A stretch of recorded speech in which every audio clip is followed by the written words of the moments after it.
Welcome back to another episode, family. As always, I'm your host, John. Very happy to be here. And we got a very special show today. Our guest, not only is he just a great guy in general, but he's also an absolute UNC legend, a 13-year pro. We got the one and only Deon Thompson on the show. My guy, how you doing? I'm doing good, John. Thanks for having me, bro. I appreciate it. No problem, man. No problem. It was tough. It was tough to get it scheduled as we were just talking a little bit off camera. Right now, Dion's playing pro basketball in Japan. I'm over here in Yeah. Cali. This is 16 year Yeah. 16-hour time difference is wild. But let's go ahead and just jump straight into it, man. And if you clicked on this video, you already know what it is, man. We talking about Dion's basketball journey, how he came from a little youth, a little adolescent, maybe with that little Tykes hoop, to all the way being a 13-year pro. We're gonna get to that. But first question that we like to ask on the show is, Deon, who put that ball in your hands and at what age? That's a good question.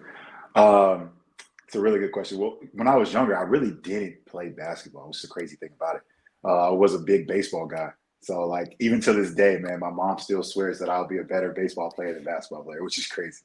So, it really didn't start clicking to me to honestly to later, to when I got to about middle school. I started playing like the YMCA Junior Lakers. So that's where it started with that. That started there. Then this love for it really started picking up in high school. So for me, it's a lot of different people. For shout out to one of my family friend, Kevin Thompson, another guy, Bob Gottlieb, who was rest in peace to him, was one of my AAU coaches who really was the first person who kind of started believing in me more than I was believing in myself. To my high school coaches, so I'm like that. That when they say it takes a village to raise a kid, I'm that perfect example, especially when it comes to basketball, because there's so many different people who have impacted my life and my basketball journey.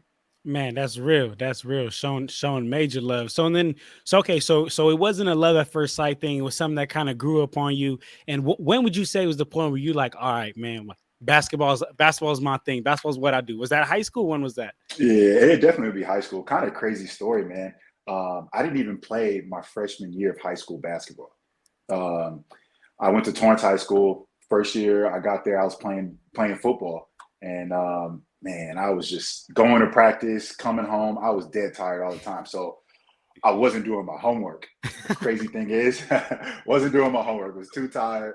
Like I was just cooked, man. They had us doing the two a days, the football. I wasn't really working that hard. So basketball season comes around, I was ineligible. So at that point in time, my high school coach, who was the AP math teacher at Torrance High School at the time, George Tachibana, like set me down. It's like it really just kind of made me realize like how important it is to be a student athlete, how that student comes before athlete, and he's like, if I want to be serious, because I had the skills and obviously I had the size at that age. He was like, you're not gonna like it was that point in time when it was like a reality check, like, oh man, if I really want to do something with this basketball or these sports thing, I got to start taking school serious. And so I think it really started to click for me that freshman year when I was ineligible and I couldn't even play basketball, and was taken away from me, and that's when I really started to take it serious. Yeah, man. I mean, people talk about a lot of times like when you have that what's taken away from you, then you figure like you learn how much it's worth and how much you really love it. But let me ask you, so how tall were you freshman year? I know you 6'8" now. How tall were you freshman year? So freshman year, I was probably like 6'5", but I was That's playing football, crazy. so I was like 6'5", 305 though, bro. So I was tall, but I was kind of just big body. I can shoot you a picture after this and let you check it out. It's pretty funny. That is hilarious, man. Well, so what position you play in football then? I was tight end, so Tight end. I Okay. played tight end. Yep, play tight end. Okay. Sometimes they put me in fullback, clear the holes up Could for the do running back whatever to at get. that height, Yeah, at that early of yeah, age. yeah. So I was playing tight end though. Yeah. Okay. All right. Cool. Cool. So and then so you're ineligible your freshman year, and then I'm guessing your sophomore year, that's when you start to really get into it. So talk to us a little bit about how was your like high school basketball hoops experience at Torrance? For me, it was like I love my high school experience. I mean, still to this day, I think I still have a great core group of friends that I played high school basketball with, went to high school with, that I'm still friends with today, which I know is not, it's a rare thing that a lot of people don't always have. So I'm super thankful for that. Um, and so like after my sophomore year, after being ineligible, that's when Bob Gottlieb came into the picture. He was my AAU coach, and like I said, he was believing in me from as soon as he saw me. I was living in Torrance, California. He lived out in Rancho San Margarita, which is almost like an hour and a half, 2 hour drive. So he would come pick me up, take me to practice, and bring me back, drive me out to work out with a gentleman named Marv Marinovich, who was out in Rancho San Margarita, I believe, and would still drive me back, making that commute every day. So he was showing up for me before I was showing up for myself. So that was huge. And so also another person, my coach, high school coach Andrew Vaughn, another person who helped me, would have me after school out on the track running, trying to get down from 305 to 260, trying to get the weight off me. So obviously I was the one still showing up, putting the work in, but I think it also helps when you have some people that believe in you, that's in your corner, that stick by you and want to see you succeed just as much as more than you want to. So I have a lot of people to shout out, man. That's definitely helped me along this journey. That's real, man. That's real. And it's crazy to see like how, those two, I know, and more than two, but those two people were just so pivotal in your basketball career and your life, man. So definitely shout out both of those coaches. But and then, so I was doing some research prior to, prior to interview, and I was seeing that in the 2005 year, you played in the ABCD camp. Is that correct? So that's crazy. That's crazy. So first Yeah. of all, congratulations for that, because I know they don't be running those camps no more. But like the real ones know that camp was for the elite hoopers, and you went from not really even playing freshman year to going to the ABCD camp. Talk to us about that. How was your experience there? Yeah, that was a crazy experience just because that was like the first time I was introduced to like all the other elite high school basketball players in the country at that time.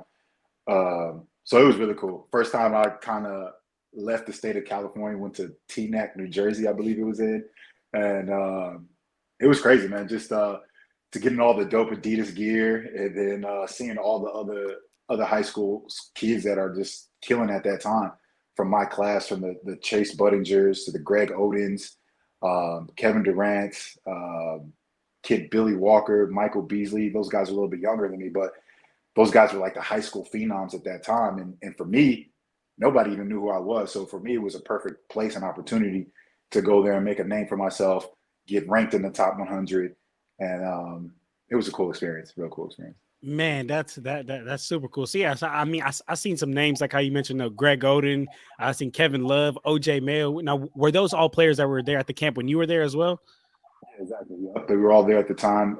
Those guys, I'm a little bit old. I'm a little bit younger from my class. So I should Mhm. have really been in that generation of high school hoopers. So they were all there with me, but they were a grade behind me, but we're the same age. Man, that's crazy right there. There's definitely some crazy stories in that. But and then so we keep pushing throughout your basketball high school career. Your senior year, 2006, you won the Torrance Daily Breeze Player of the Year, averaged 21 points, a ridiculous 13 rebounds, and 4 blocks per game. So I'm sure you had a lot of college coaches coming your way. So kind of let's transition to your college career, and like how was that recruitment process, like with scouts coming your way, with scouts coming to see your mom, like what was the deal? Yeah, that was also another cool time in life, bro. Just have those college coaches showing so much interest in me and coming to visit me in Torrance. So how it works is obviously you get 5 official visits. So I had a good amount of schools recruiting me at the time, but I limited it down to 5, which was obviously UNC, University of UConn, when Jim Calhoun was there at the time, University of Kentucky, when Tubby Smith was the head coach, Gonzaga with Mark Few, and the last one was UCLA with Ben Hallen, which was right in my backyard. Um, and just to have those dudes come into my home, I mean, my mom, my brother, and I were living in a 2-bedroom apartment, and I have all these big time college coaches coming to my apartment, sitting down with us. It was kind of surreal. So that process was amazing. But honestly, when I met Coach Williams and he came into my home and sat down and talked to my mom and I, he was just so grounded, so down to earth, and it wasn't just about the basketball coach that he was. It was just the man and the human being he was spoke to me more than anything. And right from then on, I just knew that was the man I wanted to play for, and also just play for him, but also just learn from him and grow as a man and become the man I am today. And then once I took that visit to UNC, and you walk in the Smith Center and you look up and you see all that the Carolina jerseys, and you see all those names in the rafters and the banners and the 22,000 seats in that arena, it's like, man, okay, this is where I want to be. So when I took that visit to Chapel Hill, it changed everything. Got you, got you. So then, between UNC and all these the other four schools that you had to break it down to, besides the visit, was there like any factor that was like, yeah, like I'm gonna go here? I know you said Coach Roy was just keeping it real with you about being a man. Is that a big part of that's why you chose UNC? I think that was the biggest part, honestly. And no disrespect or to any of those other coaches because they all were great men and are still great men to this day. But I think once you have those type of individuals in your lives, those men, and then it came down to the hoops of it, and that Jordan gear and that Argyle down the side, it just that North Carolina hits different. So that was a big part of it. And then honestly, when I took my visit to Chapel Hill coming from Torrance, California, going all the way to North Carolina, it was a culture shock, and it was a big difference. But um, Southern hospitality was a real thing. It was the first time I experienced it. Growing up in California, it could be a little tough at times where you get people staring at you Yeah. what you looking at, like what's the problem, and then versus in North Carolina, people looking at you and they're like, they just want to know how you're doing. Like generally will ask like, hey, how's your day going? And they really care. So I think that Southern hospitality was something that I really appreciated coming from California, which was just a total different pace and change of life. Okay, okay. And I gotta know, could it have been anywhere else? Could it have been of those four schools? What was the other one that you were maybe leaning on, or were you 100% on UNC? And I wasn't always 100%, but I mean, obviously Gonzaga, Mark Few, Yeah. um, was a great visit that I had there. But I just was looking for something bigger. I just kind of felt Torrance High in Spokane, Washington was about the same size. So I kind of wanted to explore something a little bit bigger. Um, and then UConn, I mean, Jim Calhoun and what they were doing at the time was big time. The teams that was already there was a really good team, a great team. Just unfortunately, they had a lot of things going on off the court during that time that just kind of didn't resonate well. Um, Also, Kentucky was another big one that would have been huge. I have family that in Louisville, so they weren't too far away. But Tubby Smith was having a tough time and kind of was on the hot seat. Literally, that before that season started, he was fired. So um, things kind of all just fell into the right place. And just looking back, hindsight 50-50 now, it looks like I made the right decision. Absolutely, man. Absolutely. And then so I gotta ask, right? So you're there, you're there for your freshman year. I believe you're like usually you're 18, 19 when you're a freshman in college. And you played as a true freshman, which most freshmen need either, red shirt, gray shirt, or whatnot. You played as a true freshman. So I gotta know, like, what was your welcome to Division I basketball moment? Because we all know like dominating in high school is totally different than being in the big league in Division I. Yeah, yeah, man, that's a good question. I mean, I think it just started in practice. I mean, I get there and you got Tyler Hansbrough, who's already there and who had coming off a crazy freshman year that he had, was an All-American as a freshman, and this dude's motor is just unmatched. And so, just coming into practice with him every day in the summertime pickups, and he definitely showed me a thing or two early.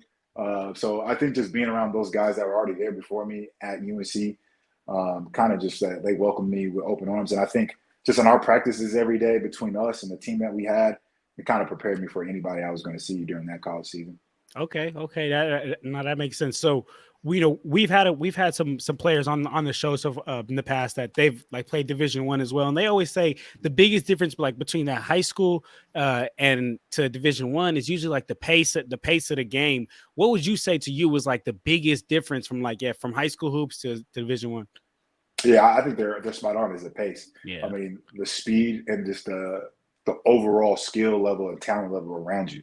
I mean, you're basically playing with NBA caliber players all around you at all times. So I think that just kind of raises your level of skills and mostly your IQ, just how you're thinking about the game, how you're reading the game, and how you're playing it. And then also just the physicality part of it. I think there was another aspect because you're going from teenagers to almost young adults yeah. from a quick jump. So I think that physicality part of it was another big factor of it.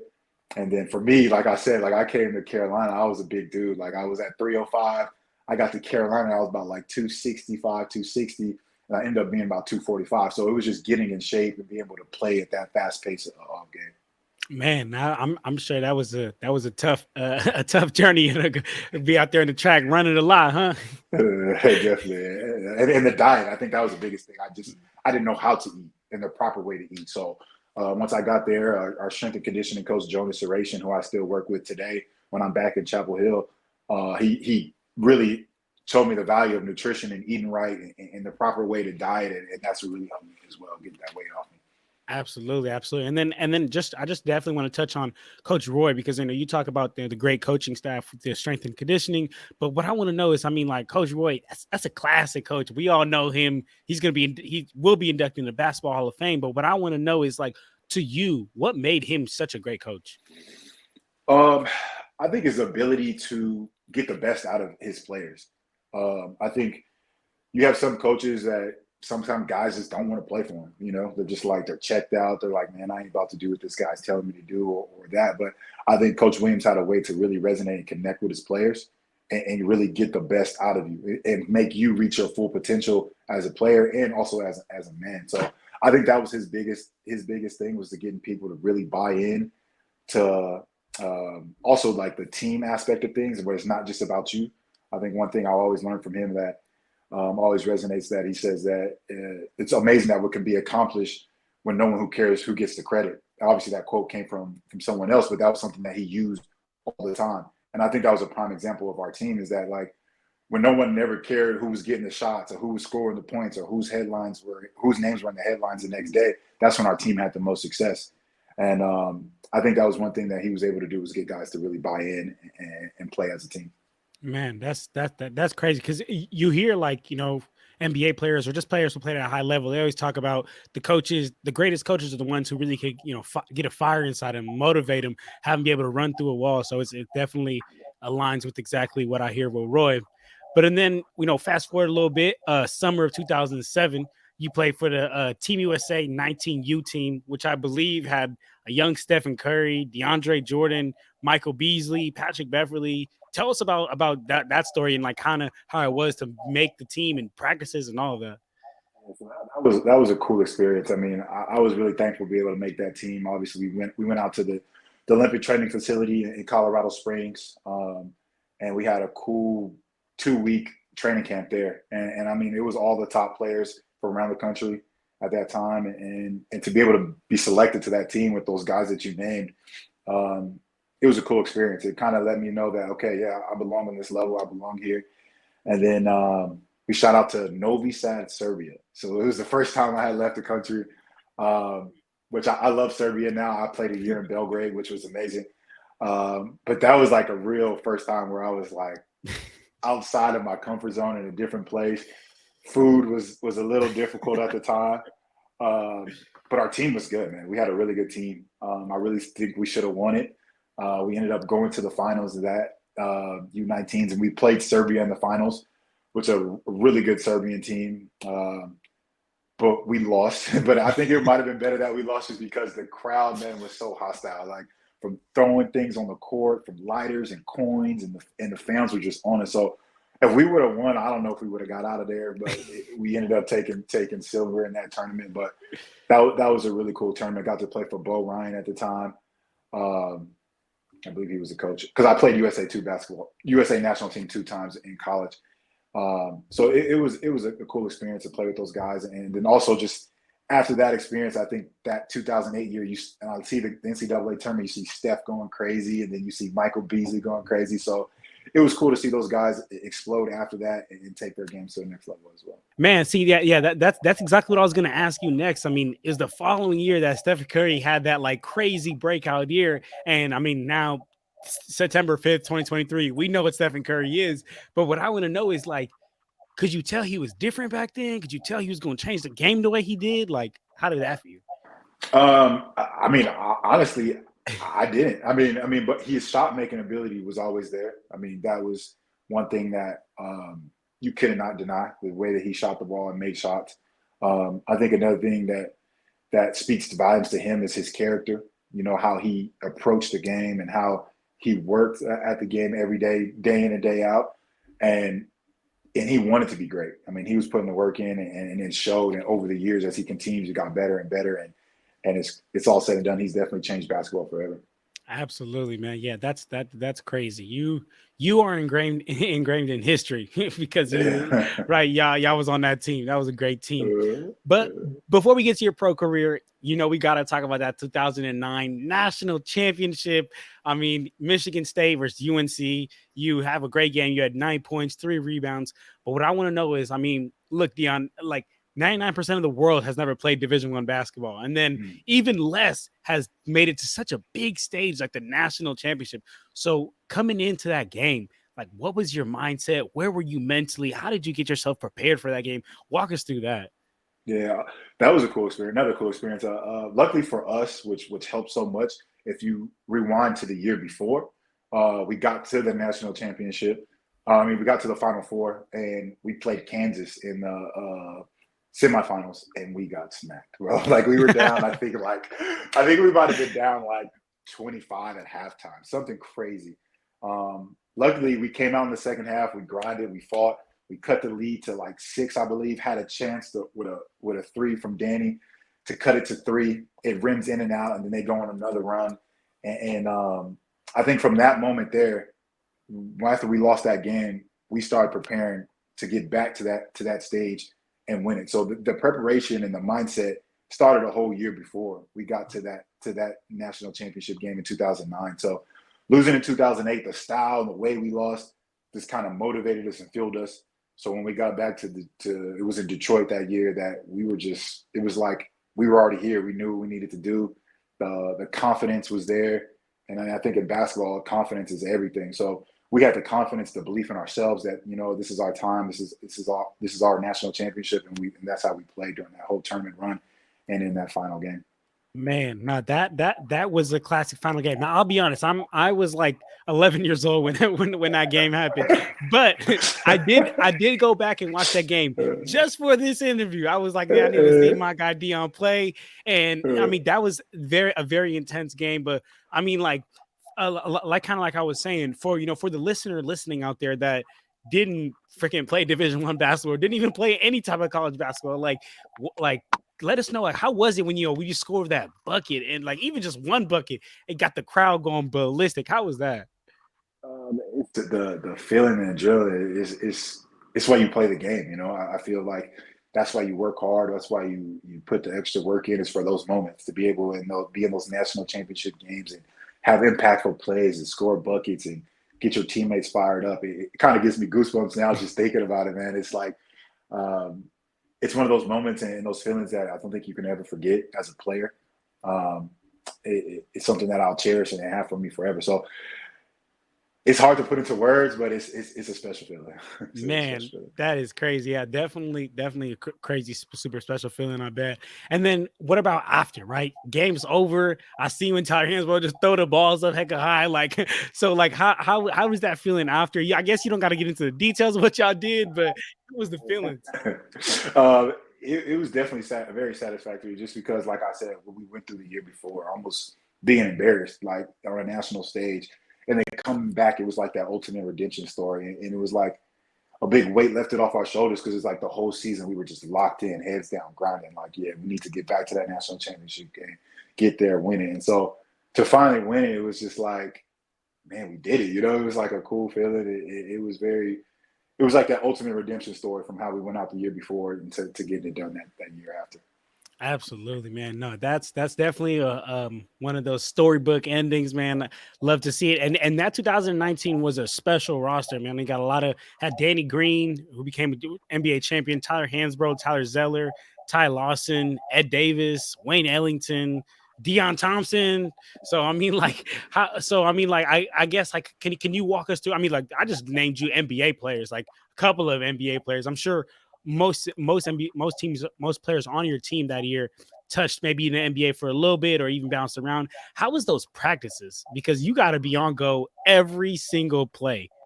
Yeah, man, you got to bring it. I mean, that's what made us so good at that time, is that even guys that you didn't name, from the Marcus Ginyards, Bobby Frazier, Justin Watts, we had Larry Drew. It's just that our roster was so deep and so good, which I don't think you see a lot in college basketball today. one reason, obviously, guys want to play. And then you have the ability to play with the transfer portal. So if you're not playing, you could pick up and leave. But at that time, when I was in school, we had like our bench players, the guys that were coming off the bench could have been starters at any other university they wanted to be at, but they chose to be there and be a part of something special. So I think it held you accountable every day to know that you had to come in and practice because you got a guy behind you who's trying to take your spot, trying to take your mint. So if you're not on point, your playing time can change, your shots can change, and being on that floor can change, and everybody wants to play. So I think having such a deep team where you're a full 12 guys deep made you accountable to come into practice every day, because if not, you might not have been on the floor. Man, that is real right there. That's the real mentality. Like you got to eat or be eaten. So but that's how it is at such a high level. But all right, so when you finish up your college career, like I said, very uh incredible college career, did a lot of great things. But then now we start to go to your pro career, right? What I want to know is, like I said, we've had some players in the past that's gone pro. They talk about some schools really line you up and make it easy for you to find an agent, for you to be able to find somewhere to go, help you with that process. But some other schools are just kind of like, yo, you graduated, I'm you on your own, figure it out. How was the process for you finding the right agent, finding a team to go to, all of that?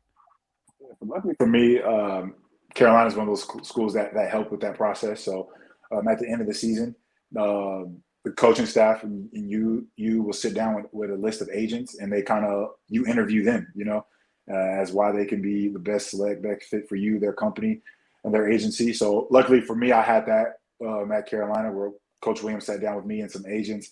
And coming out of college, I went with Jim Tanner and Tandem Sports, who's another Carolina guy, and who I still in great contact with today. He doesn't no longer represent me now, but we still have a great relationship.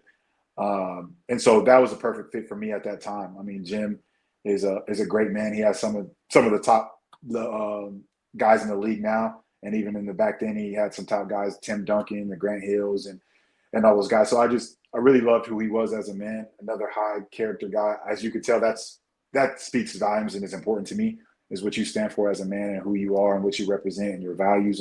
And Jim is a high level guy. So coming out of Carolina, he was the perfect fit for me. Then unfortunately, coming out of Carolina, I went undrafted, and that was a tough pill to swallow. I think for everybody who plays basketball at a high level, you want to be in the NBA, you want to hear your name called. But for me, going undrafted was tough. But I just kept grinding, and I found my way and ended up playing my first season of professional basketball in Athens, Greece. And it was a cool, great experience, and I'm thankful for it.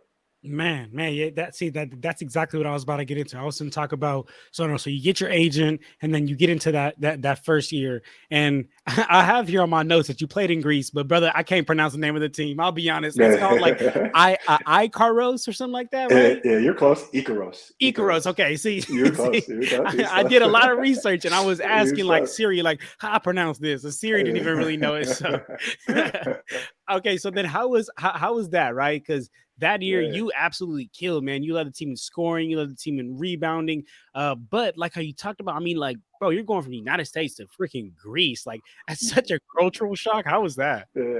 Luckily, Athens is a cool spot. That's one thing that made that transition a lot cooler. Like, being from California, I like the water. I love being by the water. So Athens is right there on the water. The weather is good. The food is good. So for anybody who's coming out of that first year of college and is transition to pro, I think Athens is like that first perfect place to be. And luckily that worked out for me very well.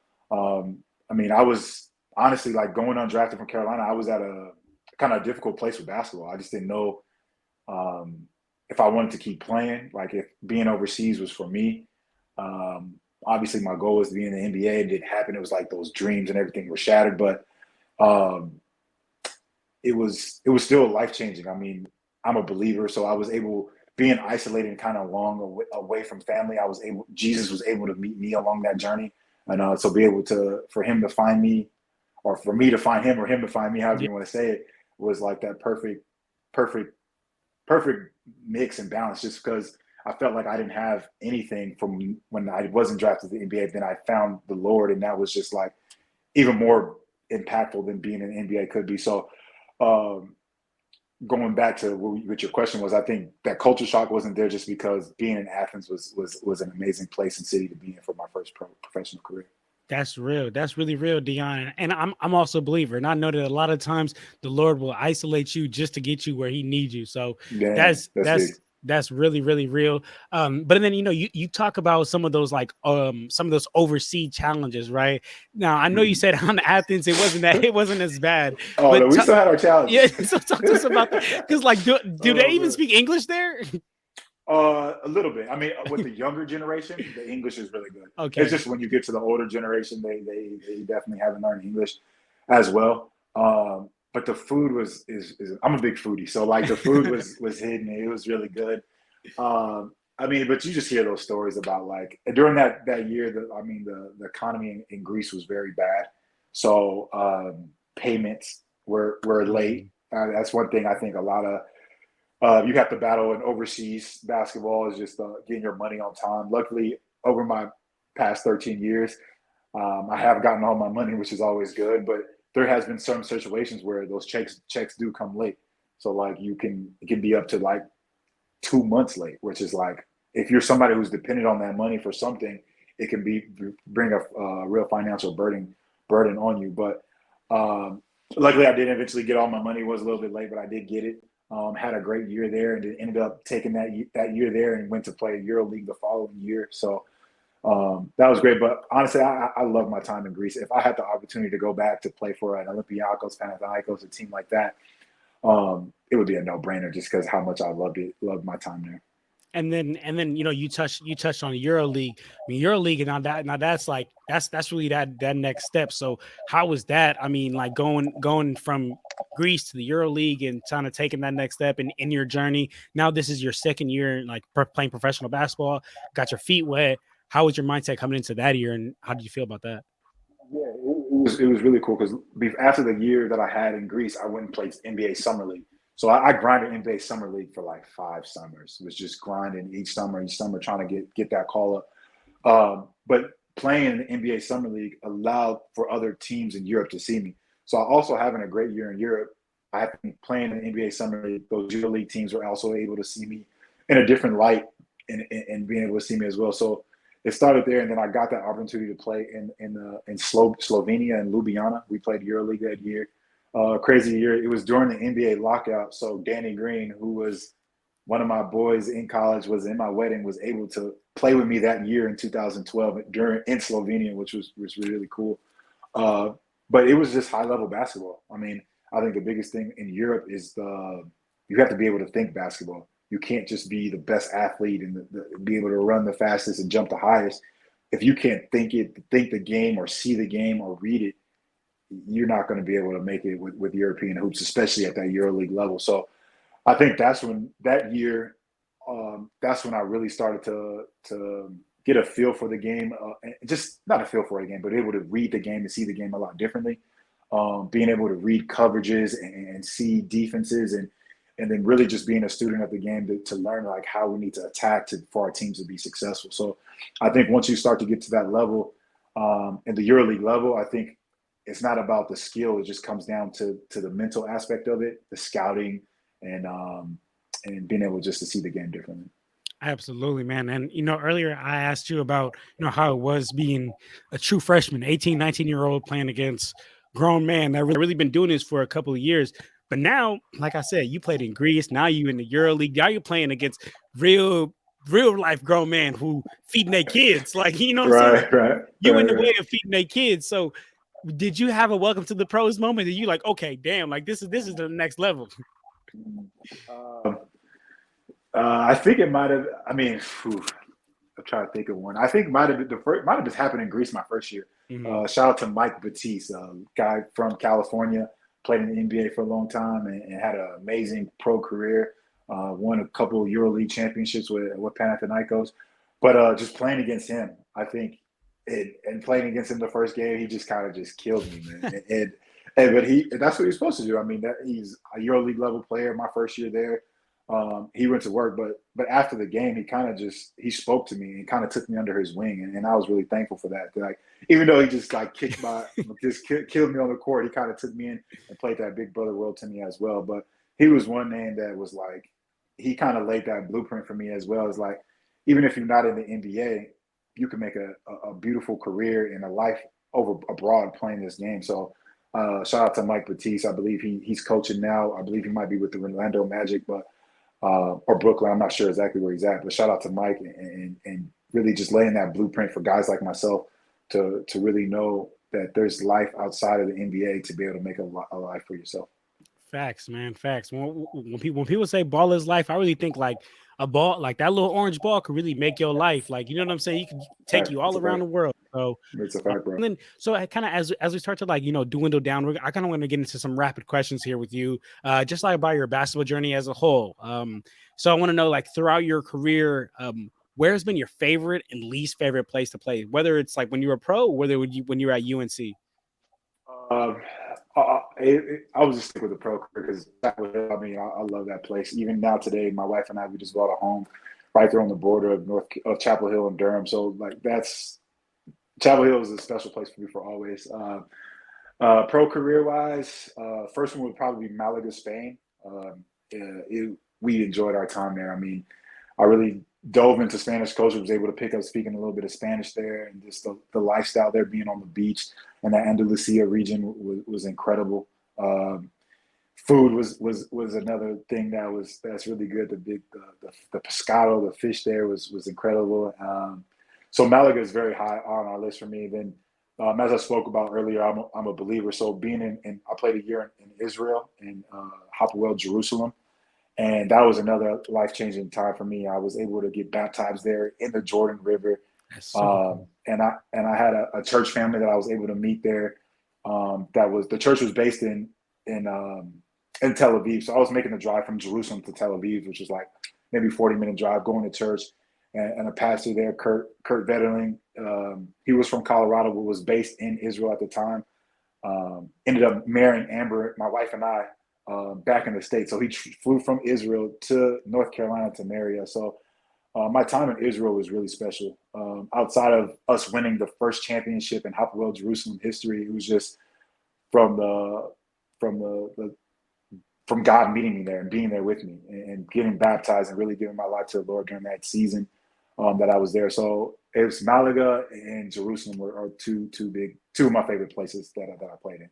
Okay, and then I know in these like overseas the arenas get kind of rowdy. I ain't gonna lie, I know Yeah. the arenas get rowdy. So like, Yeah. what like if you could give us your, I guess maybe some people excel in those environments, right? Some people love it when they got people chirping at them. Some people don't really perform at their best. To you, like what was like your, I guess, favorite if you love those moments, or least favorite place if you didn't love it? Of those, I had a chance to play for Zvena Zvezda, Red Star, a team, EuroLeague team in Belgrade, Serbia. And for me, those are some of the craziest, rowdiest, and most supportive fans you're going to find. So just those derbies between Red Star and Partizan, um, you could check out some of those clips where the crowds are just insane, bro. They're in their lighting flares, See, banging that's what I drums. heard. I heard they letting off fireworks in the arena. Fireworks, throwing them on the court, bro. So that atmosphere is pretty wild. Only time where it was kind of like sketchy was like obviously my family goes to the game, and during this game they kind of set them right under the basket, and they started throwing stuff, and things got a little kind of crazy, kind of running on the court, and then my wife's looking at me like, "Am I safe? Am I should I leave?" I was like, "No, you're good. You stay." But just that was probably one of That's those one crazy. moments where it just was like you had to make sure your family was good in the crowd. But those atmospheres are fun. I mean, it's a little bit dangerous, but it definitely is something that we don't have in the U.S. And it's definitely some atmospheres that I'll never forget. I can't imagine giving somebody a mean crossover and then hearing a pop. I wouldn't even. I'll probably just drop the ball and Like, run. oh, just start running, right? That is so funny. All right, cool. So then, next question I want to know is, I mean, you played on multiple teams, and you don't. This isn't necessarily per se putting any team down, but which team has been your favorite to play for so far? Maybe it's because of the spot that you were at, or just the organization was a good organization, took care of you. Good question. Probably I would say FC Bayern Munich. I was in Munich, Germany, played for this club for 2 years. It's just a high level professional club from the organization outside of like the basketball part, but just the head office, how they run everything is just top notch. You know, from how you when you get soon as you land, everything is set up from your apartment, your car, your bank account, everything is just in order. So I would say playing those 2 years for FC Bayern was really cool. Had an opportunity to win the club's first championship, the first Bundesliga championship in the club history. So that was another cool aspect of it. But that was a club that I really enjoyed playing for, just because the people in the organization were just first class. Okay, yeah. That I know the soccer team. I know they got a list Soccer soccer. team, basketball team are one. They're There you like go. one family. There you go. That's super cool. And then throughout your career, who would you say has been your toughest guard? You could talk about pro or even in college. Um, just coming off the top of my head in the most recent years, I would say Nikola Mirotic. I was in Spain for the last 5 years, and as soon as he left the NBA, he came back to Spain. I played against him prior to that when he was in Real Madrid. He left and then came back and was in Barcelona while I was there. And I mean, for his size, with that shooting ability, and the refs like him to give him some calls. I would think he was definitely one of those tough covers.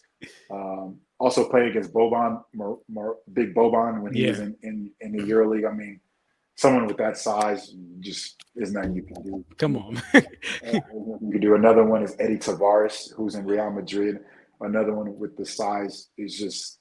I think when you have size and skill, it's a very tough cover, offensively and to score over them defensively. Man, absolutely. Those are some crazy names. I couldn't imagine guarding those guys. But and then, all right. So these last two questions that I always like to ask at the end of this show is, in and your career isn't done, but I'm saying up to now, what do you feel like you've learned most from your career? I know this is kind of a deep question, but like, Yeah. what do you feel like you've Uh, learned most? my career's been crazy, man. I mean, obviously, in these 14 years, I've played in probably 13 different countries. So I think the biggest thing I've taken from it is just being open-minded to people, to cultures, um, to different experiences that you're going to embrace when you come living abroad in different countries, and then from your teammates. I just think I've learned so much just from my teammates, just from their perspective of life and just how they view life in their home countries. And I'm speaking of the teammates that are from those countries that I've played in. I just think that they have a different perspective on things as than we do as Americans. And so I've taken a lot from my teammates, just like how they just appreciate just the simple things, man. Not, I think sometimes we make life way too complicated and more complicated than it needs to be. And I think just if we just simplify things and then just kind of focus on the things that we do need in life and not the things we want and the necessities, I think life would be a lot easier and more simple for us all. So I think that's one thing that I've taken from this basketball around the world is just kind of appreciating the little things, being open minded to people and cultures, and I've just been enjoying this ride, man. That's real, man. That's some real advice. And then what last question I always like to ask is if there's a little kid out there listening, maybe a little high schooler, maybe he's even in middle school or getting ready to go to college, and once he wants to also take that next step of whether it's high school or division 1 or even high school or just college basketball or even a college basketball player to the league, or overseas, what would you like? What would be a piece of advice that you would give for a young hooper out there trying to make it? I think it got to start with the belief in yourself. Um, don't let anyone deter you from your goals, or don't let anyone tell you what you can't do, or don't let anyone else try to paint a picture of yourself that's not true. I think that happens a lot with people, where people will tell you you're not this or you can't do that, and they limit you and put you in a box. So I would say don't let anybody limit you, or don't let anyone put limitations on your abilities, which you can do. So I think believing in yourself as well is another big thing. And you got to work hard. I think everybody says work hard, but you really got to be about it. And you're going to have to make sacrifices, giving up those times where you want to go out with your friends, or waking up early when you wish you could have slept in. You got to make those sacrifices if you want to reach those goals. So it's a couple few things that I said right there, but I think the biggest thing is that don't let anyone put labels on you and limitations on who you are as a basketball player, as a person, and just work hard at it. Man, y'all, for people listening out there, y'all better tune in because this is a 13-year pro talking y'all. This is a UNC legend talking y'all, giving y'all real game, real advice. And Deon, I appreciate it. Even though I'm not, even though I already hung up my hoop kicks on the wire, even though I already hung them up, I retired. I appreciate it, even just to hear it. Man, most definitely, man. I'm happy that we were able to get together and talk some hoops. Absolutely, man, absolutely. And then, do you have any last things to say before we get up out of here? Um, Man, nothing, man. If you guys want to talk some more hoops, shoot me a message on any social media platforms. I'll try to get back to you. It's been a pleasure talking to you, man. I'm happy that we've been able to coordinate it. It's been a little tough trying to get the time zone down, but it's been a dope talking. It's been a blessing just to share my story with you, and thank you for the platform. Facts. No, man, no problem. Thank you for coming on. And for all the family out there, if you guys want to stay up to date with everything Deon's got going on, I'm gonna link all his social medias in the description down below. So just go check it out. You'll be able to find his social medias. And you'll be able to see everything that Deon's doing, stay up to date with him. My guy's in Japan right now, getting ready to ball out for the season. Good luck on the season, my guy. We will be supporting over here. But Appreciate that, family. yes, sir. Yes, sir. But like I said in the beginning, man, for the family, I hope you guys enjoyed this episode. This is Deon's basketball journey, and we out of here for now. But I'll catch y'all next time.